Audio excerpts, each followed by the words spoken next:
Welcome my dear student. अभी आप देख रहे हैं mathematics channel Rajendra concept of mathematics. जहां मिलते हैं आपको हायर मैथमेटिक्स से रिलेटेड अनेक टाइप का वीडियो, चाहे वो यूनिवर्सिटी विद्यार्थी हो जैसे इंजीनियरिंग मैथमेटिक्स के विद्यार्थी या BSc, MSc, IIT JAM, NET, GATE, इस तरह के अनेक कंपटीशन की तैयारी करने वाले विद्यार्थियों के लिए इस चैनल पे आपको बेहतरीन कॉन्सेप्ट के साथ अपलोडेड वीडियो, बेहतरीन क्वेश्चन मिलेंगे। और अभी हम डिस्कस करने वाले हैं higher order differential equation with constant coefficient में कॉम्प्लीमेंट्री फंक्शन और पार्टिकुलर इंटीग्रल अर्थात जनरल सॉल्यूशन, जिसको बोल सकते हैं कंप्लीट सॉल्यूशन निकालने का बेहतरीन तरीका। इसके पहले लेक्चर में मैंने कॉम्प्लीमेंट्री फंक्शन का डिस्कस किया है। आज पार्टिकुलर इंटीग्रल का भी डिस्कस करने वाले हैं। जो क्वेश्चन है सामने, जो नहीं पढ़े हैं कि कॉम्प्लीमेंट्री फंक्शन कैसे निकाला जाता है या फिर एक्सिलरी इक्वेशन कैसे निकाला जाता है, तो इसके प्लेलिस्ट में पूरा वीडियो अपलोड कर दिया गया है हायर ऑर्डर डिफरेंशियल इक्वेशन का। तो जाकर प्लेलिस्ट में चेक करेंगे, टोटल वीडियो आपको मिलेंगे। राइट, तो चलते हैं इस क्वेश्चन की ओर। क्वेश्चन नंबर 3 का सॉल्यूशन कैसे होगा इसके बारे में देखते हैं। तो सबसे पहले ये d² + 4 × y cos 2x, इस फॉर्म को सॉल्यूशन करते हैं। देखिएगा सॉल्यूशन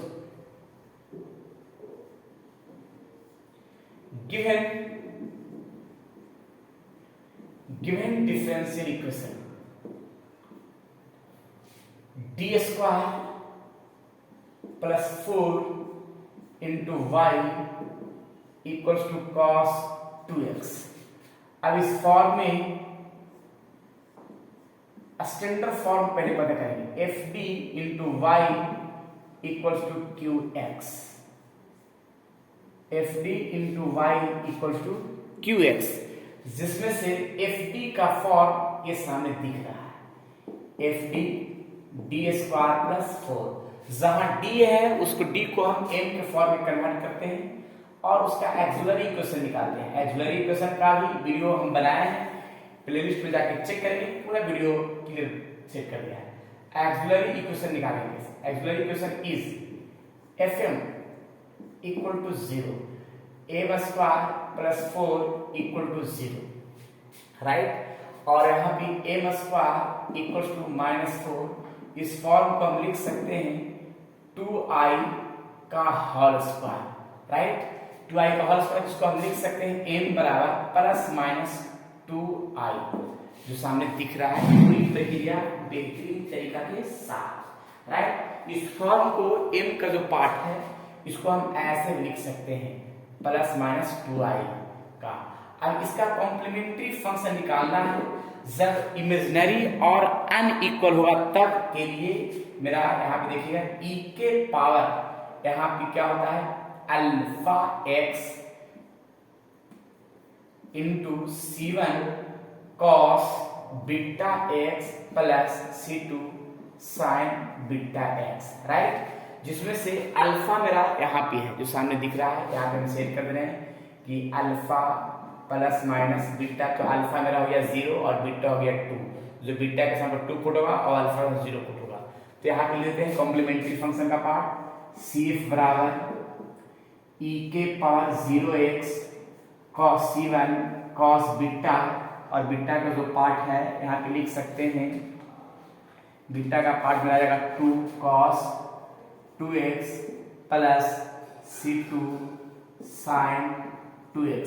राइट, और किसी भी नंबर के पावर 0 का वैल्यू 1 होता है तो सिर्फ बचेगा क्या है, ये समाप्त c1 cos 2x और c2 sin 2x। राइट, ये मेरा आ गया कॉम्प्लीमेंट्री फंक्शन का पार्ट कैसे निकाला गया। अब इसके बाद पार्टिकुलर इंटीग्रल निकालेंगे। पार्टिकुलर इंटीग्रल निकालने के लिए जब देखिएगा, पार्टिकुलर इंटीग्रल जिसको 1/fd का फॉर्म हम सेट करते हैं = qx, और यहाँ पे 1/fd मेरा देखिए क्या है d² + 4, और देखिए qx मेरा यहाँ पे क्या है cos 2x। qx के स्थान पर मेरा cos 2x हो सकता है, sin हो सकता है, एक्सपोनेंशियल का हो सकता है, x वाला पार्ट हो सकता है, बहुत सारा पार्ट। तो मैंने e के पावर x का पार्ट मैंने क्लियर बता चुके हैं, और अभी हम ट्रिमेट्री का टर्म बता रहे हैं तो सामने दिख रहा है। जब भी ट्रिमेट्री का पार्ट रहेगा तो ध्यान रखना है कि d² के स्थान पर x² का कोफिशिएंट को जो है ना माइनस करके हम पुट करते हैं जो सामने, तो यहाँ पे cos में x का जो एंगल है कोफिशिएंट 2 है, तो यहाँ पे क्या करेंगे -2 का स्क्वायर पुट करेंगे, यानी लिखेंगे d स्क्वायर का मतलब -2 का स्क्वायर, और पुट करने के बाद ये देखना होगा कि डिनोमिनेटर 0 आ रहा है या नहीं आ रहा है। अगर डिनोमिनेटर 0 आ रहा है तो हम इसमें हम पुट नहीं करेंगे, फिर क्या करेंगे कि नोमिनेटर में हम x से मल्टीप्लाई करेंगे और डिनोमिनेटर को डिफरेंशिएट करेंगे। तो हम रफ में हम पुट करते हैं, देखिए डी स्क्वायर का स्थान पर हम -2 पुट करते हैं, देखिए यही पुट करते हैं -2 का स्क्वायर और +4, यानी क्या आ गया, ये 0 आ गया। तो 0 जब आ गया तो जाहिर सी बात है कि ये पार्ट जो है एक्स स्क्वायर का जो कोफिशिएंट ये पुट नहीं हुआ। इसके लिए हमको क्या करना होगा कि नोमिनेटर पार्ट में x से मल्टीप्लाई करना होगा और डिनोमिनेटर को डिफरेंशिएट करना होगा। तो डी स्क्वायर का 2d होगा और इसका आ जाएगा 0 आ जाएगा, राइट। और ये cos 2x है जो फिक्स है। अब इसके बाद है x y2 और ये d जो है ऐसा ही रह जाएगा और cos 2x। लेकिन एक चीज हम बताना चाह रहे हैं, याद होगा कि अगर सिर्फ ओनली d रहता है तो उसका डिफरेंशिएट किया जाता है, लेकिन 1/d रहेगा तो उसका इंटीग्रेट किया जाएगा, राइट। d का उल्टा 1/d रहे तो उसका इंटीग्रेट का पोजीशन होता है जो सामने दिख रहा है। तो यहाँ p का जो फॉर्म है, यहाँ 1/d, यहाँ पे d बचा था, यानी x y2 है तो 1/d को इंटीग्रेशन करेंगे, इंटीग्रेशन लिखेंगे 1/2 यहाँ पे dx, और यहाँ लिखेंगे क्या इस फॉर्म के लिए, देखिए क्या, एक मिनट, यहाँ x y2 और cos का इंटीग्रेशन साइन होता है और कोफिशिएंट मेरा 2 हो जाएगा, ठीक है। अब इस फॉर्म को हम लिखेंगे क्या कि x इंटू साइन 2x और y4, ये आ गया पार्टिकुलर इंटीग्रल, यानी पी आई निकालने का फॉर्म जो सामने दिख रहा है, राइट। तो पार्टिकुलर इंटीग्रल तो निकल गया जो सामने दिखा, कॉम्प्लीमेंट्री फंक्शन भी सामने दिख गया। अब हमको जनरल सॉल्यूशन निकालना है जो इसके बारे में बताते हैं। इसको नोट करने के बाद जनरल सॉल्यूशन के लिए hence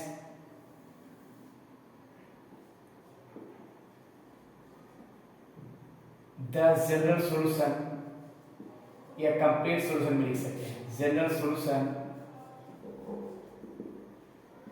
is y equals to complementary function plus particular integral, complementary function c1 cos 2x और c2 sin 2x plus particular integral सामने दिख रहा है x sin 2x by 4।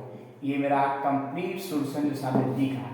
तो इस तरह से कॉम्प्लीमेंट्री फंक्शन और पार्टिकुलर इंटीग्रल को यूज करते हुए हम इस तरह से हायर ऑर्डर डिफरेंशियल इक्वेशन का क्वेश्चन हम सोल्व करते हैं, राइट। और इसमें देखिए, इसमें सबसे पहले हम बताना चाह रहे हैं शॉर्ट में कि सबसे पहले जो dy/dx के फॉर्म है उसको कैपिटल D के फॉर्म में करना है, और कैपिटल D के फॉर्म में करने के बाद उसका एक्सिलरी इक्वेशन निकालना है, और एक्सिलरी इक्वेशन निकालने के बाद उस एक्सिलरी इक्वेशन से हम m का पार्ट में निकाल लें या फिर d के फॉर्म में निकाल लें, और निकालने के बाद उसका कॉम्प्लीमेंट्री फंक्शन निकालते हैं जो सामने दिख रहा है। कॉम्प्लीमेंट्री फंक्शन का 4 केस मैंने बताया था, वो चारों केस का वीडियो अपलोड कर दिया गया है, प्लेलिस्ट में चेक कर लीजिएगा अगर नहीं पाए तो।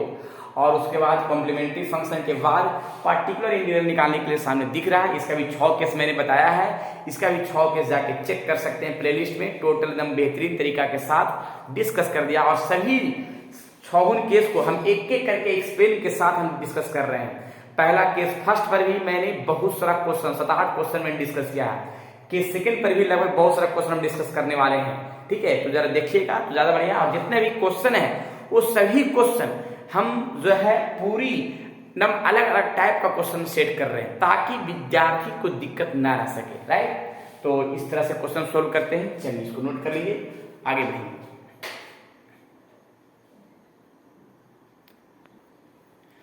चलिए एक क्वेश्चन है SW ग्रुप में जो सभी बनाइएगा, और इस क्वेश्चन का क्या होगा आंसर इसको कमेंट बॉक्स में जरूर बताइएगा, ठीक है।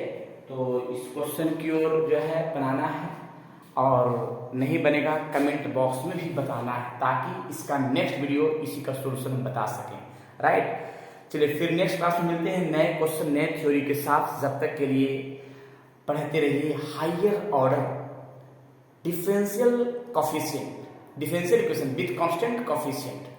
और अगर ये वीडियो अच्छा लगा तो विद्यार्थियों को जरूर शेयर कीजिए ताकि उनका भी संपूर्ण पढ़ाई हो सके। इंजीनियरिंग मैथमेटिक्स का भी, BSc, MSc, IIT JAM, NET, GATE, इस तरह के अनेक कंपटीशन का भी। राइट, चलिए, जय हिंद।